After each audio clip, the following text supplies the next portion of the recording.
बच्चों, मैं साधना पांडे आप लोगों का हार्दिक स्वागत अभिनंदन करती हूँ और ईश्वर से प्रार्थना करती हूँ कि आपका जीवन मंगलमय हो, कल्याणमय हो। आप एक अच्छे मानव के रूप में प्रस्तुत हो समाज में। बेटा, पढ़ाई किताबी ज्ञान तो आवश्यक ही है, लेकिन उसके साथ साथ व्यवहारिक ज्ञान भी परम आवश्यक है। आप समाज में एक बड़े इंसान तो बने, लेकिन एक अच्छे इंसान आप जरूर बने। ठीक है। आज हम पढ़ेंगे, हमारा नौवां लेसन है सुभद्रा कुमारी चौहान जी ने लिखा है। किसके बारे में? महारानी लक्ष्मी बाई के बारे में। और हम आप बचपन से ही पढ़ते आए हैं को झांसी की महारानी थी।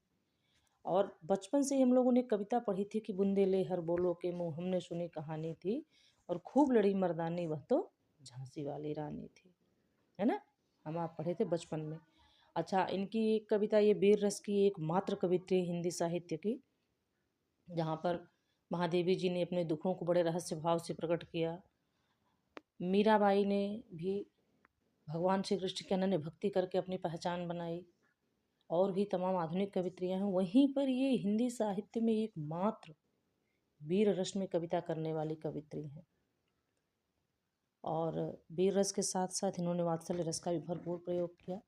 मुझे याद आता है, जब मैं क्लास 5th में थी तो एक कविता थी इनकी। अब बेटा, उतना तो अब याद नहीं है कि किस काव्य संग्रह से था, पाठ का क्या नाम था। नहीं, पाठ का नाम था मेरी बिटिया, लेकिन अब किस काव्य संग्रह से इतना नहीं याद है बच्चा। लेकिन वो कविता मुझे आज भी याद है कि मैं बचपन को बुला रही थी, बोल उठी बिटिया मेरी, और नंदन वन सी फूल उठी वह छोटी सी कुटिया मेरी, है ना। ऐसे ऐसे मतलब कुछ और है कि मैंने पूछा यह क्या लाई, मुझे दिखाने आई थी, कुछ मुंह में कुछ लिए हाथ में मुझे खिलाने आई थी। कहने का मतलब उनकी छोटी सी बेटी थी, वो मिट्टी खा रही थी। अच्छा, इनकी बेटी का नाम बता दूं आपको, सुधा चौहान। अब पता नहीं उन्हीं का वर्णन था कि किसका, ये नहीं पता है, लेकिन उनकी बेटी सुधा चौहान जी हैं।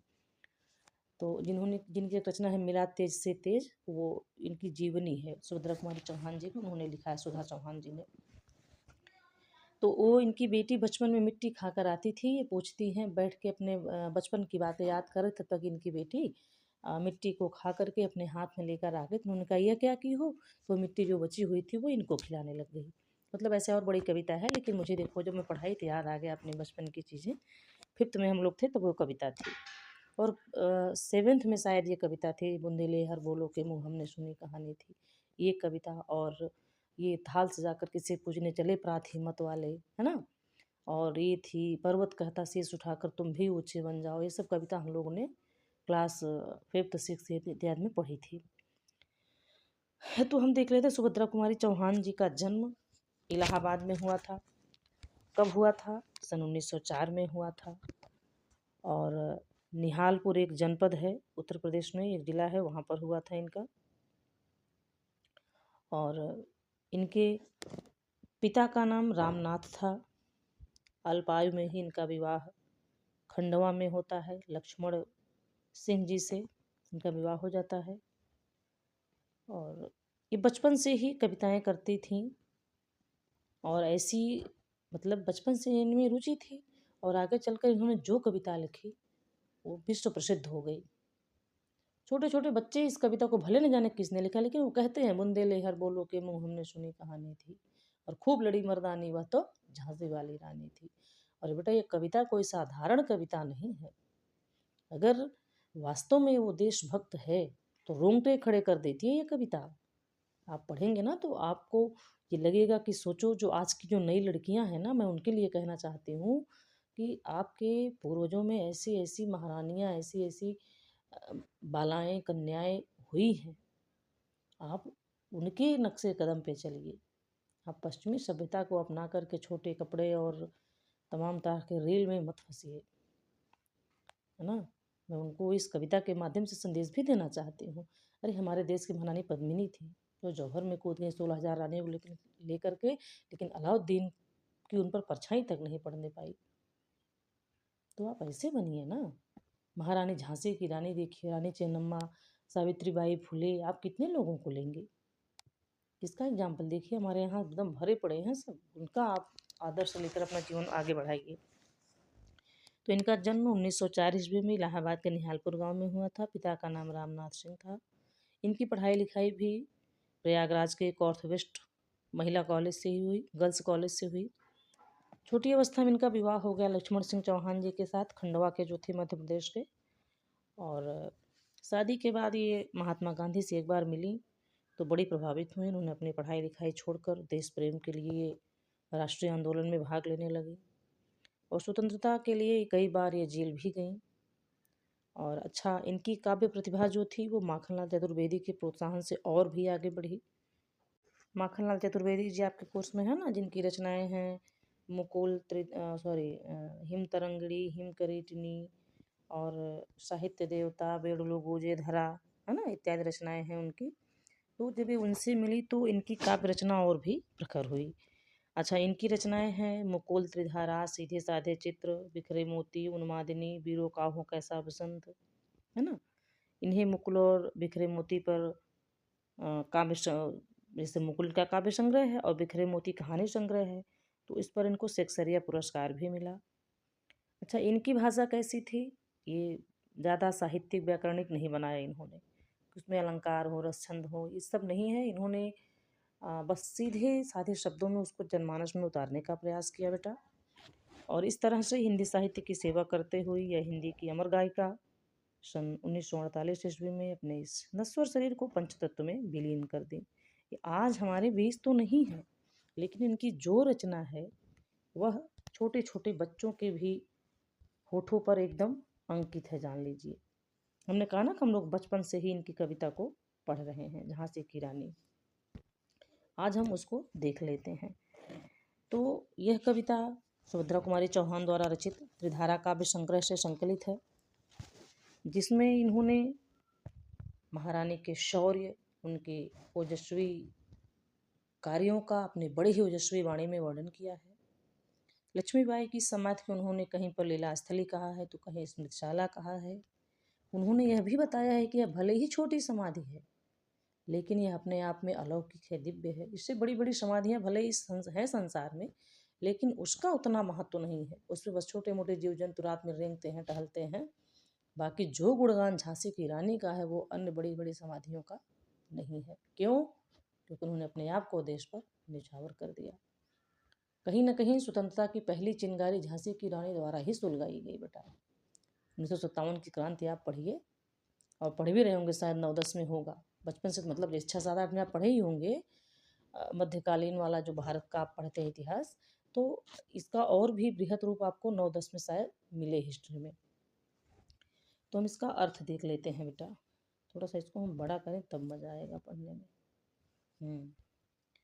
इस समाधि में छिपी हुई है एक राख की ढेरी, और जलकर जिसने स्वतंत्रता की दिव्य आरती फेरी। यह समाधि, यह लघु समाधि है झांसी की रानी की, अंतिम लीला स्थली यही है लक्ष्मी मर्दानी की। कौन कह रहा है? सुभद्रा कुमारी चौहान जी कह रही हैं कि यह जो समाधि है ना, किसकी समाधि है? झांसी की रानी की समाधि है। यह कोई साधारण समाधि नहीं है। एक राख की ढेरी है, एक ऐसी राख की ढेरी है जिसने स्वयं को जलाकर स्वतंत्रता रूपी देवता की अलौकिक आरती किया है। इस राख की ढेरी ने क्या किया है अपने जीवन काल में? स्वतंत्रता रूपी दीपक की आरती स्वयं को जलाकर उन्होंने किया है। हम साधारण आरती में क्या करते हैं? रोई डालते हैं, घी डालते हैं, उससे या कपूर से आरती करते हैं, लेकिन झांसी की रानी ने स्वयं को स्वतंत्रता रूपी देवता की आरती के लिए समर्पित कर दिया था। तो यह समाधि, यह लघु समाधि, यह समाधि भले ही छोटी समाधि है, लेकिन यह झांसी की रानी की समाधि है। और अंतिम लीला स्थली यही है लक्ष्मी मर्दानी की। ये जो स्थान है ना, यह महारानी लक्ष्मीबाई की अंतिम लीला स्थली, अर्थात उन्होंने अपने जीवन के अंतिम कार्य यहीं पर उन्होंने समाप्त किए थे। यहीं पर अंग्रेजों से लड़ते लड़ते उन्होंने अपने जीवन का परित्याग कर दिया था। यहीं कहीं पर बिखर गई वह भग्न विजय माला। श्री भग्न में टूटी हुई विजय माला, माने विजय की माला। सी देखिए लगा है ना, श्री मतलब यहाँ उपमा अलंकार। यहीं कहीं पर बिखर गई वह, कहते हैं इसी यहीं किसी स्थान पर वह हमारी वीरांगना झांसी की रानी अंग्रेजों से युद्ध करते करते विजय माला की तरह टूट करके बिखर गई थी। उनके फूल यहाँ संचित हैं, यह स्मृतिशाला सी। देखिए, फूल माने अस्थि होता है और फूल माने माला, फूल से तो माला बनती है। एक माला का फूल, एक अस्थि माने फूल माने अस्थियाँ। तो कह रहे हैं यह इस स्थान पर उनकी अस्थियाँ संचित करके इकट्ठा करके रखी गई हैं, और यह एक स्मृतिशाला मतलब एक म्यूजियम की तरह से है, एक स्मृतिशाला की तरह से है। सही वार पर वार अंत तक लड़ी बीरबाला सी। सब में सी मिल रहा है बेटा, सब में उपमा अलंकार है और पंक्तियों में। कह रहे हैं वह अपने जीवन के अंतिम क्षणों तक अंग्रेजों के सही वार पर वार, वार माने उनकी अनेक आक्रमण को अपने जीवन के अंतिम समय तक उन्होंने बड़े उत्साह के साथ सहा, और आहुति सी गिर चढ़ी चिता पर चमक उठी ज्वाला सी, और अंत में वह इस स्वतंत्रता रूपी यज्ञ वेदी में आहुति की तरह से स्वयं को समर्पित कर दी, और वह एक ज्वाला की तरह से चमक उठी। जैसे अग्नि में आहुति डालो, घी डालो तो आग धधक जाती है ना, वैसे ही उन्होंने अपने आप को स्वतंत्रता रूपी यज्ञशाला में आहुति की तरह से डाल दिया, और वह एक अलौकिक अग्नि के लपटों की तरह चमक उठी। कहने का मतलब एक क्रांति की ज्वाला उन्होंने प्रत्येक भारतीयों के हृदय में फूंक दी। बढ़ जाता है मान वीर का रण में बलि होने से, रण माने युद्ध में। कहती हैं कि यदि कोई पुरुष वीर है और वह युद्ध में या रण क्षेत्र में युद्ध करते करते स्वयं को बलिदान कर देता है, शहीद हो जाता है, तो उसका मान सम्मान और भी अधिक बढ़ जाता है। कैसे बढ़ जाता है कि मूल्यवती होती सोने की भस्म यथा सोने से। कहते जैसे सोने की भस्म सोने से भी ज़्यादा महंगी होती है, वैसे ही यदि कोई देश प्रेमी इस देश के लिए अपने आप को निछावर कर देता है, उसका महत्व, उसका मान सम्मान, उसकी प्रतिष्ठा बढ़ जाती है, क्योंकि उसकी गिनती शहीदों में होने लगती है। रानी से भी अधिक हमें अब यह समाधि है प्यारी। क्या कह रही हैं सुभद्रा कुमारी चौहान जी? ये जो समाधि है ना, यह हमें रानी से भी अधिक प्रिय है। हमारे बीच में रानी तो रही नहीं, तो उनके यादगार स्वरूप उनकी यह समाधि जो है ना, यह हमें अब उनसे भी अधिक प्रिय है। और यहाँ निहित है स्वतंत्रता की आशा की चिंगारी, क्योंकि यहीं पर भारत की स्वतंत्रता की पहली चिंगारी की कोई उम्मीद जगी थी। यानी भारतीय स्वतंत्रता की पहली उम्मीद की चिंगारी यहीं से उठी थी। और इससे भी सुंदर समाधियां हम जग में हैं पाते। करें संसार में इससे भी बड़ी बड़ी सी भी सुंदर सुंदर समाधियां हैं, लेकिन इस समाधि का महत्व तो हमारी नज़रों में बहुत अधिक है। लेकिन उस समाधि पर क्या होता है, जो बड़ी बड़ी समाधियां हैं उनकी गाथा पर निशीथ में, निशीथ माने रात्रि में, क्षुद्र जंतु ही गाते, क्षुद्र माने छोटे छोटे। तो इससे भी बड़ी बड़ी समाधियां हैं इस संसार में, लेकिन उस समाधि पर क्या होता है, रात में छोटे छोटे जीव जंतु उस पर बस टहलते और रेंगते रहते हैं, बाकी उसका संसार में कोई नामो निशान नहीं है। पर कवियों की अमर गिरा, गिरा माने वाणी में, इसकी अमिट कहानी, परंतु जो यह समाधि है ना, यह सभी कवियों की अमर वाणी में है, और इसकी कहानी अमिट है। संसार से कभी यह कहानी मिट नहीं सकती। एक कोई है बेटा, उनका नाम तो बहुत अच्छी तरह से मुझे नहीं याद आ रहा है, यूट्यूब पे आते हैं वो, अक्सर शुभांकर जिससे उनसे बातचीत होती है, पोस्ट कार्ड में वो कह रहे थे पॉडकास्ट में कि अपनी बेटियों को जब प्रिंसेस कहेंगे ना, तो पश्चिमी सभ्यता की लड़कियों का बोध होगा, एक ऐसी प्रिंसेस का कि जो मतलब बड़ी सुकुमारी होगी, जो दूसरों के भरोसे चलने वाली, स्वयं चलने में भी जिसको असहजता महसूस होगी। लेकिन जब राजकुमारी कहेंगे ना, तो आपको झांसी की रानी की बात दिमाग में, उनकी इमेज बनेगी कि हमारी बेटी ऐसी है, एक वीरांगना, किसी से डरने वाली नहीं है। तो झांसी की रानी का नाम लेते एकदम रोंगटे खड़े हो जाते हैं, ओज आ जाता है शरीर में, एक रणचंडी का बोध होता है उनको देख के।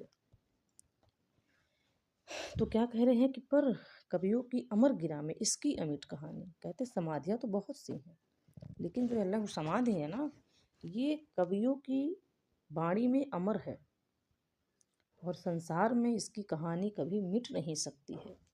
स्नेह और श्रद्धा से गाती है वीरों की वाणी, इनका गुणगान वीरों के द्वारा बड़े ही प्रेम और श्रद्धा के साथ गाया जाता है। और बुंदेले हर बोलो के मुँह हमने सुनी कहानी थी, बुंदेलखंड के प्रत्येक लोगों के मुँह से हम यही कहानी सुना करते थे कि खूब लड़ी मर्दानी वह तो झांसी वाली रानी थी, कि एक झांसी की महारानी थी जो एक वीरांगना की तरह अंग्रेजों से खूब युद्ध की थी। और यह समाधि, यह चिर समाधि है, झांसी की रानी थी, झांसी की रानी की, और अंतिम लीला स्थली यही है, लक्ष्मी मर्दानी की। क्या कह रही हैं कि यह समाधि एक लघु समाधि है। कह रही हैं कि यह समाधि जो है ना, यह चिर समाधि है, यह समाधि कभी समाप्त नहीं होगी, आदिकाल से और अंत काल तक रहेगी, क्योंकि यह झांसी की रानी की समाधि, तो ये साधारण व्यक्तित्व की समाधि नहीं है ये। और यही जो स्थान है ना, यह झांसी की रानी की अंतिम लीला स्थली है। यहीं पर उन्होंने अंग्रेजों से युद्ध करते करते अपने शरीर का, अपने प्राणों का परित्याग कर दिया था, लेकिन हार नहीं माना था। और लक्ष्मी मर्दानी, मर्दों की तरह, पुरुषों की तरह युद्ध करने वाले वीरांगना महारानी लक्ष्मीबाई की अंतिम लीला स्थली है ना। तो ये किस काव्य संग्रह से है? त्रिधारा से है। लिखा किसने है? सुभद्रा कुमारी चौहान जी ने लिखा है। तो इतना हमने पढ़ लिया, ठीक। और भाषा खड़ी हिंदी बोली है। इसमें जो है मुक्तक छंद है, उपमा अलंकार है ना, और वीर रस है, ओज गुण है, ठीक। इतना हमने देख लिया। और इसके काव्य उसमें भाव शाम्य में आप देश प्रेम की कोई भी कविता डाल सकते हैं। लहू देकर तिरंगे की बुलंदी को संवारा है, फरिश्ते तुम वतन के हो, तुम्हें सजदा हमारा है। बहुत सी कविताएं हैं।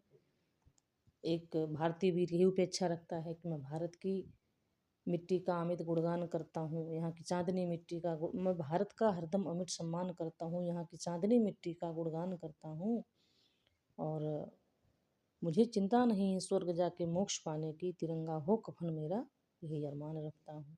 तो आपके शरीर में, आपके मन में, मस्तिष्क में जज्बा जुनून होना चाहिए अपने देश प्रेम के लिए। तो ठीक है, हम बाबू अपनी वाणी को यहीं पर विराम देते हैं। अब हम मिलेंगे अगले नए लेक्चर के साथ। तब तक के लिए जय श्री राधे श्याम।